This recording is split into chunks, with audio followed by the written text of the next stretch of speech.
Pasangan Lesti Kejora dan Rizky Bilar tengah menantikan anak pertama mereka. Melalui Instagram @lestikejora, pedangdut 22 tahun itu membagikan potret dirinya.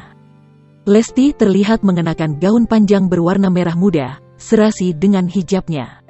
Selain itu, istri Bilar ini nampak memamerkan perut buncitnya di usia kandungan 7 bulan. Lantas tak banyak kata-kata yang ditulis oleh sang pedangdut. Ia hanya menyematkan emoji 2 hati berwarna merah.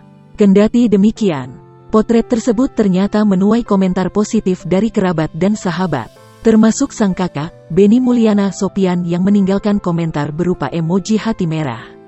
Selain itu, ada artis Ricky Cuaca menulis komentar dengan emoji yang matanya berbentuk hati. @Wanda_Hara, bidadariku @Fitri Karlina, Bumil makin cantik keauraannya @Richard Ricardo. Sehat-sehat Bumil Dede gelis @Syifa Fatimah 3, Masya Allah Dede always tuning @Derisya Putra Raeger, centung, cantik @Itsrosa 910, sayang.